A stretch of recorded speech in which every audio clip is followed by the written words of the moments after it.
This is Alexander Yen for the Musings of a Yak Substack, narrating the post Unabashed Gentility, the English Countryside and the Genius of Gentility. G.K. Chesterton once imagined a reformer who finds a fence across a road and says, "I don't see the use of this, let us clear it away." The wiser man replies, "If you don't see the use of it, I certainly won't let you clear it away. Go away and think. Then, when you can come back and tell me that you do see the use of it, I may allow you to destroy it. Before you change an institution, you must understand what good it was meant to protect." Keep that in mind as you turn off the A road into a high-banked lane and the world lowers its voice. The hedges lean in, not menacingly, but as if to say that anything worth shouting can be said more quietly. If you are the type to get out and walk, you will be familiar with the style that may appear in a gap in the fence, or gates accompanied with the invariable, "Please close the gate," sometimes with the explanation, "Cows in the field." You assume there are, were, or will be, cows. You cross a field that is unmistakably someone's livelihood and someone's property, but you are not treated as a trespasser. You are treated as a guest, presumed to have good manners. This is the countryside as unabashed gentility. The big house is still visible across its parkland. The church still takes the slight rise. The state walls, the ruined abbey, still trace elder hierarchies. The landscape does not pretend everyone is equal. Yet everything is couched in an idiom of civility. Access given as a right of way rather than as demand. Ownership signalled by care rather than razor wire. Power presents itself as good behaviour. These scenes are not incidental. The English countryside is not merely scenery, but a moral aesthetic, a landscape that performs a particular vision of authority as restraint and service. The figure of the gentleman is the human analogue of this landscape style. Both are answers to the same problem: how to make leadership and hierarchy feel legitimate without constant coercion. The countryside does it with hedges, paths, stiles, and gates, all interpreted through the lens of inherited ways of seeing the landscape. The gentleman does it with self-command, an ethic of service, and a deliberate quietness of style. If we are now bent on altering this landscape, whether with housing estates or moral crusades, we ought first to ask Chesterton's question: what is this fence for? Part 1. Gentility, Service, and the Made Countryside. Gentility is easily caricatured as lace cuffs and pointless refinement. Historically, it began as a matter of birth and income, but its more interesting meaning is behavioral and ethical. Gentility is a style in which effort is concealed, advantages are worn lightly, and power is made palatable by being quiet. A gentleman is not someone without power, but someone who signals that they can be trusted not to press every possible claim. By the 19th century, this had hardened into something more demanding. The Victorian gentleman was not simply expected to be well-bred, he was meant to be useful, acceptable at a dance, and invaluable in a shipwreck. Public schools and universities preached an ethos of service. Manliness, self-discipline, team spirit, and devotion to duty were cultivated explicitly to prepare boys to share the burdens of state, to serve God, king, and empire.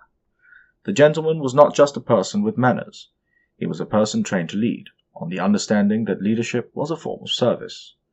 Not for nothing is the motto of Sandhurst, which turns out officers and gentlemen to this day, to serve and to lead. At the core of this ideal lay self-command. The gentleman was to regulate temper, appetite, and ambition in a way that reassured others that he could safely be entrusted with authority. In the culture of politeness that took shape in the long 18th and 19th centuries, manners became a serious political technology. Codes of civility, public school discipline, and conduct literature helped stabilize an elite whose claim to rule rested less on blood and more on character.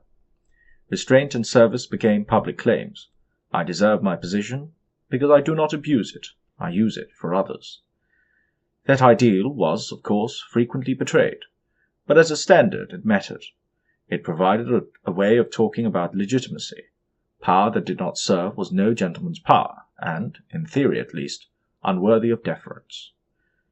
The countryside is that standard made topographical. Any serious history of the English landscape insists that it is made.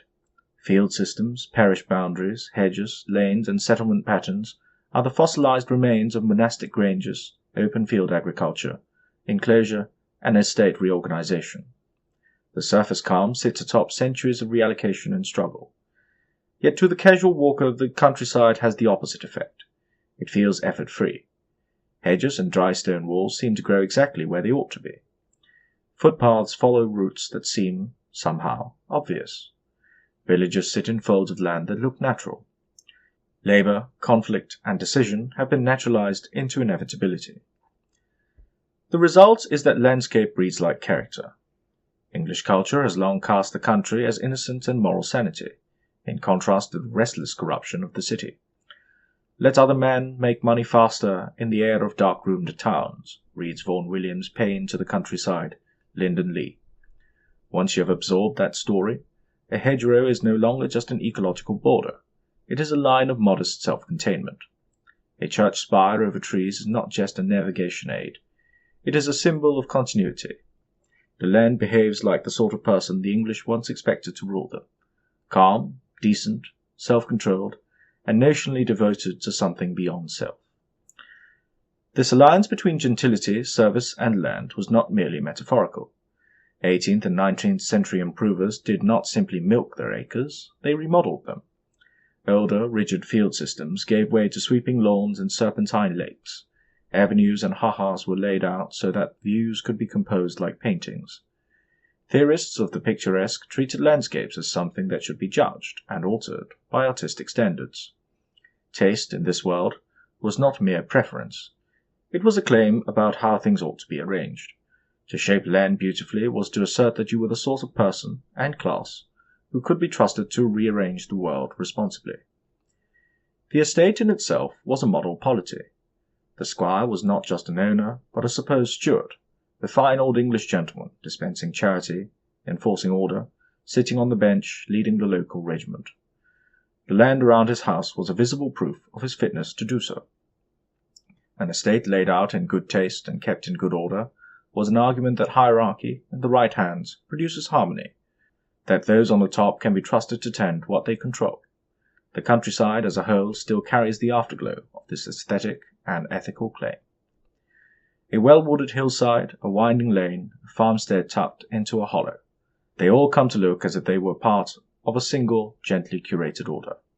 You do not see the drainage grants and planning rows. You see a world in which control looks like care. What you are seeing, in fact, is the gentlemanly ideal of leadership translated into space. Authority without vulgarity, effort without ostentation, boundaries without brutality, power presented as service. Part 2. The countryside as the national character. Because of this history, the countryside has been enlisted into the project of Englishness. Through guidebooks, preservation campaigns, the Ramblers, school geography, and a century of landscape art, certain forms have been made to stand for the nation. Not alpine extremes or monumental vistas, but moderated, legible scenes of rolling farmland, copses and lanes, the alternation of field and wood, a house or church glimpsed through trees. The result is that the countryside functions as a condensed expression of national character, and the sort of leadership that character once expected. The lane, the style, the church on its rise, the ordered untidiness of fields and copses, the assumption that strangers on the path will greet one another and shut the gate. All of this is a style of being English written into land. It is a temperament that says authority should be bounded, considerate, continuous, and, crucially, answerable to an ethic of care. The ideal squire and the ideal statesman are made of the same stuff. The one governs his acres as a trust, the other, in theory, governs the nation in the same spirit. That is the countryside's political charge. It does not simply console, it judges. In a world of professional politicians and managerial elites, the old gentlemanly ideal survives most vividly in the landscape, where people can still see what legitimate leadership ought to look like. Composed, restrained, devoted to tending what it possesses rather than strip mining it. The landscape becomes a quiet rebuke to leaders who behave like speculators rather than stewards. Precisely because of this, the countryside attracts reformers from two directions, both of whom are tempted to clear the ground without first answering Chesterton's question. From one side comes commercial and technocratic impatience. England is small, people need houses, infrastructure must go somewhere. Sentimental attachment to hedgerows and views is treated as a luxury. Fields become interchangeable units. A village edge is no different from a bypass junction. The landscape is seen as a blank surface on which to solve other problems. The qualities of the countryside, restraint, layered customs, quiet choreography of access and ownership, implicit ethic of stewardship, and most of all, the sense of place, are invisible to the spreadsheet. Fences are removed not because anyone has decided they protect the wrong thing, but because they are in the way. From the other side comes moral indignation. Under the banner of decolonizing or reimagining rural space, the countryside is recast chiefly as a site of historical guilt, a symptom of imperial wealth, racial exclusion, or class domination. There is a truth in the charge. Landed wealth was often entangled with empire. Country houses contain plunder. Rural Britain can be hostile to those who do not fit its tacit template of belonging. But if this becomes the only story, the countryside's gentility is treated not as a flawed ideal to be deepened and extended, but as an embarrassment to be scrubbed away. The very distinctiveness of the landscape, its particular manners, becomes suspect. In both cases, I argue something peculiar is being forgotten. The countryside is not just a collection of views. It is one of the last places where a specifically English attempt to bind power to service and standards higher than appetite is still legible. If we clear away its forms in the name of efficiency, or strip them of their content in the name of purity, we may discover too late that we have destroyed one of the few surviving languages in which legitimate leadership can be pictured at all. A society that has lost confidence in its leaders might do worse than attend to this. The countryside is not proof that England was ever governed as well as it wished to be, but it is a reminder of what it is thought good government should look like: stewardly rather than attractive, courteous rather than domineering, continuous rather than convulsive. The reminder is worth more than one more anonymous estate on a ring road, or one more grand statement about reimagining space that ends by flattening every particularity in sight. Part 3. Keeping the fence, opening the gate. None of this is an argument for freezing the countryside in aspic or for ignoring its injustices. Chesterton's wiser man does not say that the fence must never go. He says first, tell me what it is for. The gentle countryside is not innocent. It encodes care, restraint, and a sense of continuity, but it also hides histories of enclosure and eviction, exclusion, and quiet hostility. It is perfectly possible to walk through a perfect pastoral and be made to feel that your face, your accent, or your clothes do not belong. A parable can accuse as well as inspire. This one does both. The answer to those failures is not to discard the parable along with the abusers. To say gentility has served an unjust order, let us therefore have done with gentility, is to rob ourselves of a standard against which we must measure that injustice. The better response is harder, to insist that the ideal of gentlemanly service be taken seriously and widened. If the countryside embodies an English ideal of self-command, courtesy, stewardship, and service, then the task is not to abolish those traits, but to make them less parochial, to ensure that a black Londoner or a British Asian walker can inhabit the same grammar of courtesy and belonging without being treated as an anomaly, to ensure that leadership, rural and national, is judged by how well it tends what it controls. But crucially, the judgment remains, and that is no bad thing. The same applies to development. It will be necessary to build, to alter, to make room.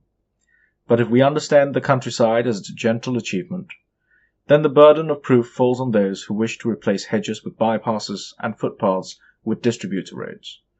They must be able to say not only that houses are needed, which they plainly are, but that the things that are built preserve the sense of place, beauty, and coordination, that whole communities are built in styles harmonious with their surroundings, instead of a few concrete boxes plunked in the middle of nowhere. Walk again through the style at the field's edge. Behind it lie all the compromises and injustices that make this pattern of ownership possible. In front of it lies a small but real act of trust, that you will cross without wrecking the crop, that you will leave the gate as you found it, that you will behave as if you belong here, and as if others do too. That mixture of memory, duty, and expectation is not something to be ashamed of. It is a fragile achievement. Chesterton's advice applied to the English countryside is blunt. Before you tear down this particular fence of hedges, customs, and manners, whether in the name of more houses or of moral hygiene, be sure you understand what it was built to protect. Property, sure, but also a peculiar representation of the English national character, of leadership as service. The task is not to abolish the countryside's unabashed gentility, already battered by commerce and fashion, but to rescue and extend it, to turn a class code into a common inheritance, and to demand that those who lead live up to the landscape that, for the moment, still remembers how they ought to behave.